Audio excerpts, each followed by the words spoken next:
સુરત શહેર કોંગ્રેસ સમિતિ Surat police commissioner કચેરીએ મોરચો લઈ પહોંચી હતી અને ત્યાં ભાજપ દ્વારા કોંગ્રેસ ઓફિસ બહાર 50 ફૂટ પર રાહુલ ગાંધી અને સોનિયા ગાંધીના પુતળાનું દહન કર્યું હતું। તેનો વિરોધ કરી ભાજપીઓની અટકાયત કરવા માંગ કરી હતી। સાથે કોંગ્રેસીઓની કોઈ પણ વિરોધના કાર્યક્રમમાં અટકાયત થતી હોવાના પણ આક્ષેપો કર્યા હતા।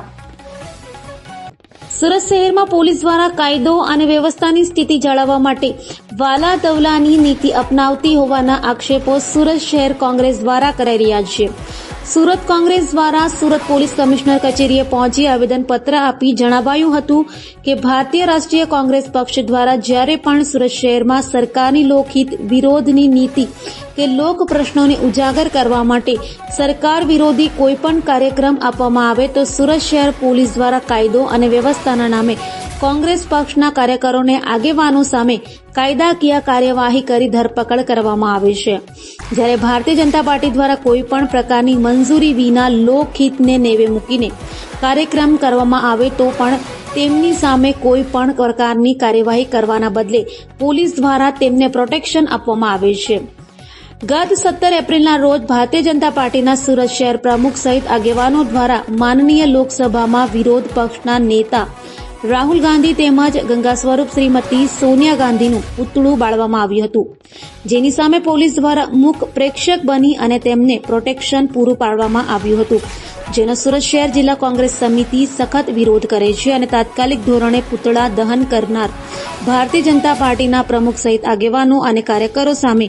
ભારતીય દંડ સંહિતાની કલમ મુજબ ગુનો દાખલ કરી કાર્યવાહી કરવામાં આવે, અન્યથા સુરત શહેરની અંદર કોઈપણ પ્રકારના કાર્યક્રમ કે પુતળા દહન કરવા માટે સુરત પોલીસની કોઈપણ પ્રકારની મંજૂરીની જરૂરિયાત ન હોવાનું સમજી અને સુરત શહેર જિલ્લા કોંગ્રેસ સમિતિ દ્વારા પણ આવા કાર્યક્રમો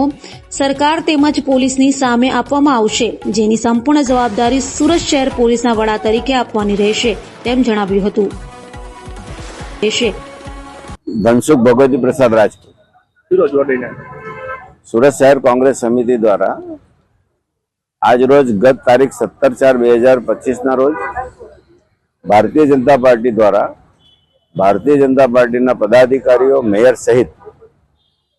સુરતમાં મકાઈપુલ ખાતે સ્વામી વિવેકાનંદ નગર સર્કલ પાસે અમારા રાષ્ટ્રીય નેતા રાહુલ ગાંધી અને સોનિયાજીના પુતળા દહનનો પ્રોગ્રામ રાખેલો હતો। એ સંદર્ભમાં આખી ભારતીય જનતા પાર્ટીની ટીમ સત્તાના મદમાં એટલા બધા કાયદા અને વ્યવસ્થાની તમામ સીમાઓ ભૂલીને કોંગ્રેસ કાર્યાલયના 50 ફૂટ સુધી દૂર સુધી આવી ગયા અને ત્યાં આવીને એમણે અમારા નેતાનું પુતળાના દહન કર્યા અને ભારતીય જનતા પાર્ટીના આગેવાનોએ પુતળા દહન કર્યા અને પોલીસ ડિપાર્ટમેન્ટને એને ખૂબ મુખ્ય સાક્ષી બનીને જોયા અને ત્યાર પછી એ લોકો સળગાવીને ચાલ્યા ગયા। આ જો ઘટના ભારતીય જનતા પાર્ટીના કોઈ નેતાનું કોંગ્રેસ દ્વારા કરવામાં આવતો તો તેને ઘરથી જ ધરપકડ કરશે, એને કરવા ના દેતે અને એને ડિટેન કરીને એને કલાકો સુધી તમે એને સુરતથી 25-50 કિલોમીટર દૂર ફેંકી આવશે તો આ લોકોની સામે અને અમને અમારી સામે ગુનો દાખલ કરશે તો આ લોકોની સામે એવા સુરતમાં એવા અસંખ્ય દાખલાઓ છે કે જેમાં કોંગ્રેસના ઘણા નેતાઓની સામે 2-3 વખત આવી પ્રકારની ફરિયાદ થઈ છે, કોઈ ભાજપના રાષ્ટ્રીય નેતાનું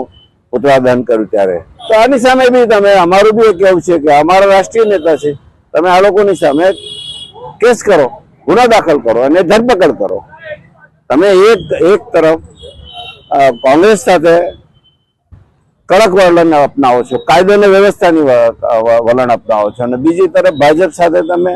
એને મુખ્ય સાક્ષી બનીને એમને તમે બધું કરવા દો છો। પુતળા દહન નહીં કરે, રેસરને એ લોકોએ દાહ સંસ્કારની વિધિ થવા દીધી એવું લાગ્યું મને તો।